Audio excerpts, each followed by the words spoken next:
Hello everyone, this side Manoj sir, science and maths educator. Welcome online classes. और अब हम chapter को continue करने के लिए चलते हैं।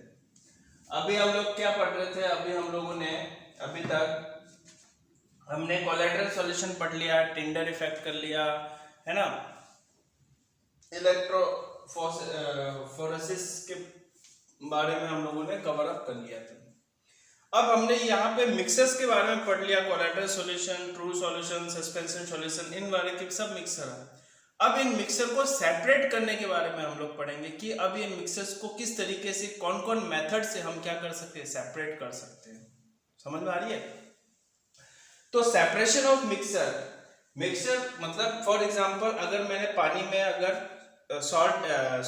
सॉइल डाल दिया तो both are heterogeneous mixers. Solid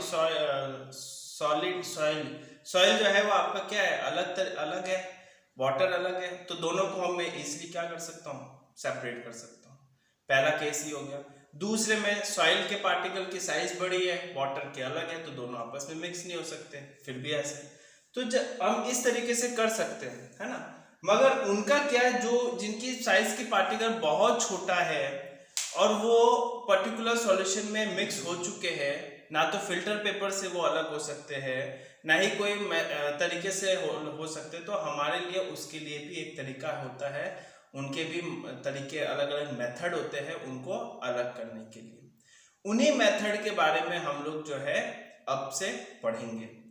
तो सेपरेशन ऑफ मिक्सर जो है वो दो फैक्टर्स पे अफेक्ट करता है। पहले जो है वो टाइप ऑफ मिक्सचर, किस टाइप ऑफ मिक्सचर है, वो हेट्रोजेनस है या होमोजेनस है। अगर मैंने राइस में कोई वेस्ट है, राइस लिया और उसके अंदर कंकर वगैरह है, तो मैं इजीली क्या हो सकता है, अपने हाथों से उसको हटा सकता हूँ। मगर मिल्क में अगर मैंने कोई चीज ऐड कर दिया, उसको तो अपने हाथ से नहीं हटा सकता, मैं छन्नी से हटा सकता हूँ, है ना। ये टाइप ऑफ मिक्सर हो गया। दूसरा है component which you want to collect. कौन से कंपोनेंट्स आपको कलेक्ट करने हैं पर्टिकुलर मिक्सर से, उस हिसाब से हम लोग अलग अलग मेथड का यूज किया जाता है। ठीक है। पहला है how can be obtained a coloured component dry from blue black ink. जो कलर कंपोनेंट है ब्लू ब्लैक इंक से, उसको मैं कैसे अलग कर सकता हूँ। इंक जो है आपका, उसको अगर फिल्टर पेपर में डालूंगा तो पूरा का पूरा इंक के साथ में क्या होगा, वो कलर भी चला जाएगा, ठीक है ना। तो मैं किस तरीके से करूंगा, मैंने क्या किया, एक चाइना डिश लिया। चाइना डिश वो चाइना से डिश वाला नहीं होता बेटा, प्लेट होता है, उसी को हम क्या कर सकते हैं, चाइना डिश बोलते हैं। उसके ऊपर मैंने क्या डाल दिया, इंक डाल दिया। अब वो डायरेक्ट इंक किस पे डाल दिया, मैंने एक बीकर लिया और बीकर के अंदर वाटर डाला। डायरेक्ट कांटेक्ट में नहीं रखा मैंने, इस बर्नर के डायरेक्ट कांटेक्ट में मैंने क्या किया, बीकर नहीं लगाया, है ना, इनफ्लेमेबल हो सकता है, इसलिए इनको हम डायरेक्ट नहीं लगाते। मैंने क्या किया कि चाइना डिश के ऊपर मैंने क्या दिया, इंक डाल दिया, यहाँ पे ये वाटर कर दिया हमारे, और इस वाटर को ये बर्नर हो गया। बर्नर से वाटर के ऊपर हीट जा रही है, वाटर से वेपराइज हो रहा है, और वेपर से ये हीट इनको मिल रहा है, और इससे क्या हो रहा है कि यहाँ पे इस इंक में जो वाटर है, वाटर क्या हो रहा है, वो इवोपरेट हो रहा है, इवोपरेट हो रहा है। तो वाटर इवोपरेट हो जाएगा, है ना, बट जो ड्राई इंक है वो क्या होगा, वहीं पे उसी प्लेट के अंदर ही रह जाएगा। वाटर तो इवोपरेट चला गया, मगर ड्राई इंक क्या हो गया, उसी जगह पे इवोपरेट, मतलब उसी जगह पे कलेक्ट हो गया। तो मैं कुछ इस तरीके से इंक से जो कलर कंपोनेंट है वो और वाटर को पूरी तरीके से अलग कर सकता हूं, ठीक है। Another method is centrifugation method. Centrifugation method क्या क्या मतलब कब यूज आता है, जब दोनों पार्टिकल्स जो है बहुत छोटे पार्टिकल्स है और फिल्टर पेपर से हम उसको अलग नहीं कर सकते। इस मेथड को मैं सेंट्रीफ्यूगेशन मेथड कहता हूं। इसका एक एग्जांपल है कि मिल्क से क्रीम निकालना।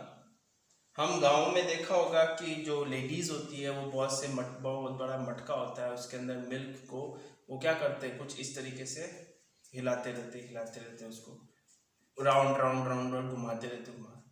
इससे क्या हो रहा है कि जो लाइटर पार्टिकल है ना वो सरफेस पे आ रहा है ना, और जो हैवियर पार्टिकल वो क्या हो रहा है, नीचे वाले जो सरफेस है उस पे क्या हो रहा है, बैठ रहा है।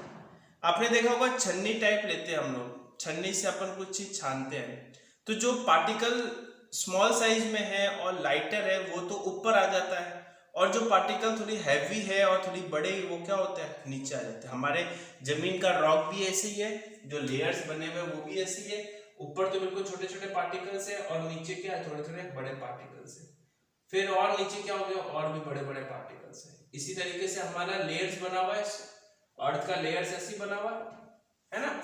सेम डेट जब मैं उसको मूव कर रहा हूं, उस पर्टिकुलर चीज को, उस मटके को मैं मूव कर रहा हूं, है ना, लेडीज मूव करती है, तो यहाँ पे क्या हो रहा है कि जो मिल्क की जो पार्टिकल्स है जो साइज में बड़े हैं वो क्या होते हैं, नीचे रह जाते हैं, और जो छोटे छोटे पार्टिकल्स होते हैं ना वो क्या होते हैं, यहाँ पे बीच में जमा होना स्टार्ट हो जाते हैं, और ये जो बीच में जमा होते हैं उसी को क्या करते हैं हम लोग, निकाल लेते हैं। तो बेसिकली मैंने क्या किया, मिल्क से क्या निकाल लिया, क्रीम निकाल लिया।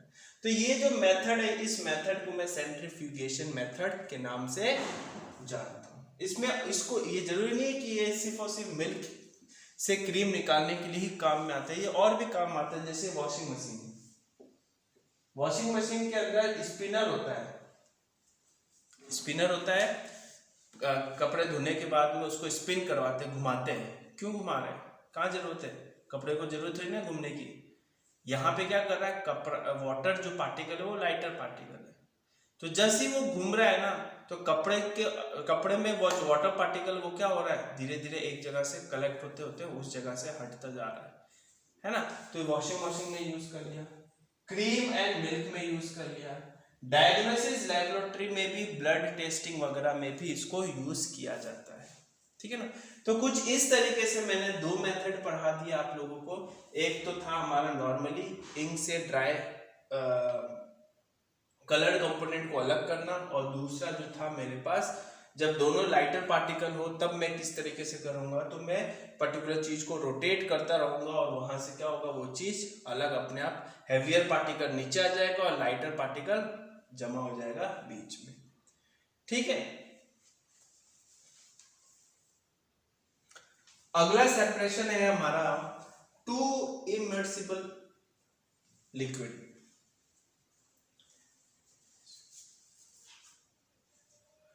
टू इमर्सिबल लिक्विड क्या होता है बेटा, ऐसे दो लिक्विड जो आपस में कभी मिक्स ही नहीं हो सकते, उन दो लिक्विड को मैं इमर्सिबल लिक्विड के नाम से जानता हूं। तो उनका सेपरेशन कैसे होगा, फॉर एग्जांपल आपने क्या किया कि आपने ऑयल लिया और वाटर में मिक्स कर दिया, करते ही है ऑब्वियसली, है ना, मिक्स करके अच्छी तरह से शेक कर दिया, और शेक करके मैंने कुछ टाइम के लिए विदाउट एनी डिस्टर्ब उसको मैंने रख दिया, है ना। रखने के बाद में क्या होगा, कुछ टाइम के बाद में हम देखेंगे कि वाटर की एक अलग लेयर बन जाएगी और जो ऑयल होगा उसका लेयर अलग बन जाएगा, ठीक है ना। इट मीन्स वाटर की डेंसिटी क्या है, एज कंपेयर टू लिक्विड की डेंसिटी से कम है, तभी वो नीचे बैठ गया और वो ऊपर आ गया। तो यही एक एग्जांपल है, यही एक सेपरेशन होता है। जब आपको बोले कि इन दो लिक्विड, इमर्सिबल लिक्विड को सेपरेट करना है, तो आपको कुछ नहीं करना है, आपको एक फनल लेना है, उस फनल में मैंने क्या किया, यहाँ पे केरोसिन ऑयल लिया है, आप नॉर्मल ऑयल भी कोई ले सकते हो, है ना, आप नॉर्मल जो घरों में सरसों का मस्टर्ड ऑयल भी ले सकते हो, है ना, मस्टर्ड ऑयल भी आप क्या कर सकते हो, ले सकते हो, कोई बड़ी बात नहीं है। अब मैंने क्या किया, वाटर में मिक्स कर दिया, इसको अच्छी तरह से शेक कर दिया और मैंने उसको रख दिया। अब बोला जाए कि भैया अब तो मुझे ऑयल अलग करना है, पानी अलग करना है, तो इस चीज को क्या कर दिया, थोड़ी देर के लिए रख दिया। रखने के बाद क्या होगा कि यहाँ पे एक लेयर बन जाएगी, ये लेयर बन गई, वाटर नीचे रह गया और ऑयल जो है वो ऊपर वाला एक लेयर अलग बन गया। अब मुझे सेपरेट करना है, तो यहाँ पे क्या एक नल टाइप है, इसको मैंने ओपन कर दिया। जब मैंने इसको ओपन किया तो वाटर वाला क्या हो गया, पार्ट यहाँ से आ गया, और जो वाटर वाला पार्ट पूरी तरीके से बाहर आ गया, तो ऑटोमेटिकली मैंने क्या किया, ऑयल और वाटर को सेपरेट कर दिया। तो ऐसे दो लिक्विड जो कि आपस में कभी मिक्स नहीं हो सकते, उनको बोला जाता है ये। आया समझ में? तो इसी तरीके से और हम लोग डिटेल में जो है सेपरेशन को रीड आउट करेंगे। अभी तक हमने 3 टाइप के सेपरेशंस को पढ़ लिया था। आई होप आप लोगों को समझ में आया हो, और एक बार रीडिंग जरूर आप लोगों का कर लीजिए। तो होमवर्क में आप लोग रीड करेंगे चैप्टर, ठीक है? Thank you.